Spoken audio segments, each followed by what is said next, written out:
Yes, everybody. Russ of the West Ham Network. Hope you're safe and well, my friends. If you're new around here, well, where the hell have you been? But don't forget to like, comment, share, all that good stuff. All that good stuff is much appreciated, as per usual. But, no, actually not big buts. I cannot lie.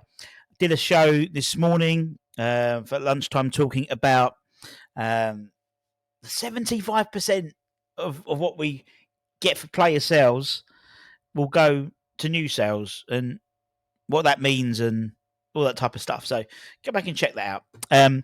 But it is Hammers Headlines in association with the KUMB.com boys. Check them out as per usual. Link in the description below.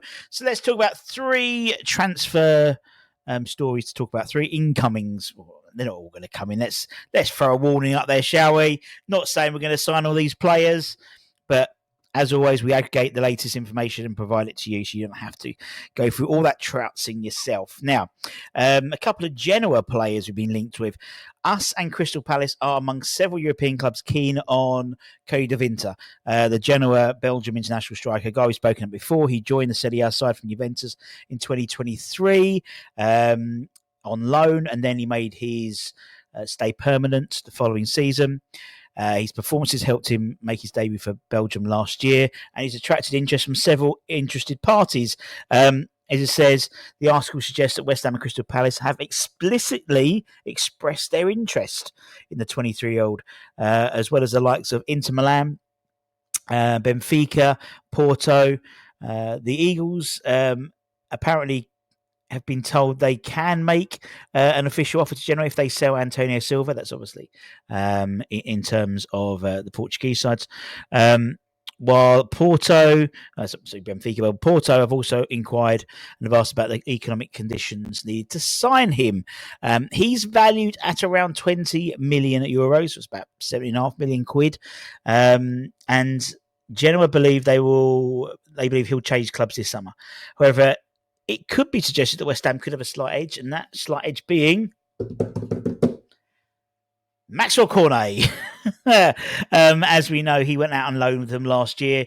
He had an injury towards the tail end, which curtailed that loan spell. But the club are very much interested in retaining the services of Cornet for the 25-26 season. So maybe a part X or a sweetener or a loan sweetener. I know they're in different positions, but still, we have a player they are actively interested in. So it could make that conversation very, very interesting. And again, we need that sort of central defender. We need another body in that position. We're not moving away from Genoa at the moment. We're going to talk about another Genoese. I don't know if that's the right way to explain who they are. But Aaron Martin. He's a little bit old. He's 28. So straight away, people go, I was too old. But he enjoyed a really good season with Genoa last term and was statistically amongst the most creative defenders in Europe. He scored 8 goals in 36 Serie A games. He has played in Germany, in Spain, and in Italy, so a wealth of experience. And again, to be perfectly honest, we've lost a lot of experience in terms of the players who have gone. So it's not a bad thing, in my opinion, if the deal was right. 38 appearances across all competitions for Genoa as they finished 13th last season. He's under contract until June of 2026, so he's entering the final year of his deal. So again, certain MO, you might get a decent... You might get a decent deal out of him, potentially. He signed from Mainz in Germany on a free transfer 2 years ago. He's racked up more than 250 senior appearances. And as I said, regularly played in not only Serie A, but Bundesliga and La Liga. He's left-footed. He previously was a Spanish under-21 international and can play as part of a back four or as a wing-back system. So very much on the left, very much would be potentially a replacement for Emerson. A couple of years younger than Emerson. Maybe even a deal could be had there. I know obviously several Italian clubs looking at Emerson as a potential summer signing. Maybe, just maybe. So that's sort of more to one end of the career.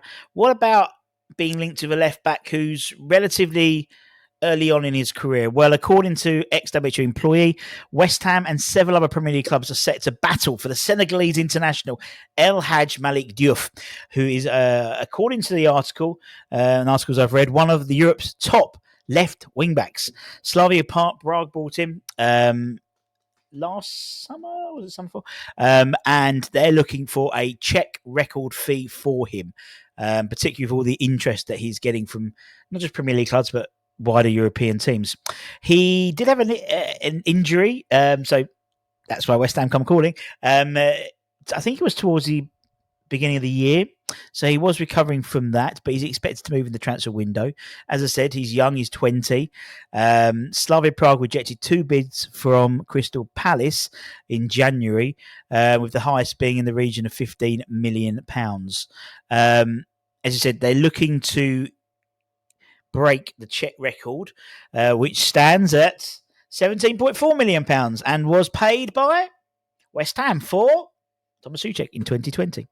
As I said, he's one of the highest rated, sought after left wing backs in Europe and is set to leave for a hefty sum. In terms of us and our Premier League rivals, Brighton, Crystal Palace, Nottingham Forest and Brentford have all been registered as being admirers of the player. And the only slight issue for me is he a full Senegalese international now? Let's have a look. Because we've got the AFCONs, haven't we, coming up as well. So it's great getting a player in. He is a full Senegalese international. And Senegal in the things this year, I believe they qualified, haven't they? I believe so. He actually played the whole game when Senegal played England a week ago, something like that. So he's been well known to the England supporting fans. Let me just see. As Senegal AFCON 2025. Yep, they've qualified as well. So that's something to bear in mind just for this year, I'd say. But very different. You've got sort of those 3 links. You've got one right wrestler at the early stage of his career in terms of Diouf. You've got one sort of in the middle in terms of De Winter, and then you've got one at the end in terms of Martin. And all 3 could potentially come to West Ham, to be perfectly honest, but we'll wait and see. That's it, my friends. Take care, stay safe, stay warm, stay cool. Fuck, it's hot. And keep an eye on these brand for latest news, reviews, and opinions. We'll bring to you any breaking news as per usual. Go back and check out the video we put out at lunchtime. Let me know what you think there. There's a chance to win a prize if you provide a decent or the best use of that money in the comments, according to me. And yeah, yesterday we had Old Hall Hammers. Go back and check that out, that live stream as well. And then we're coming into the weekend, and over the weekend we're going to talk about one of West Ham's pre-season tours that was in the early 60s of Africa. And it's a hell of a journey. Anyway, till next time, take care, stay safe, stay warm, stay humble, keep the faith. Don't forget in the description the Mark Noble raffle as well. And I'll see you soon. Much love. Bye, motherfucker.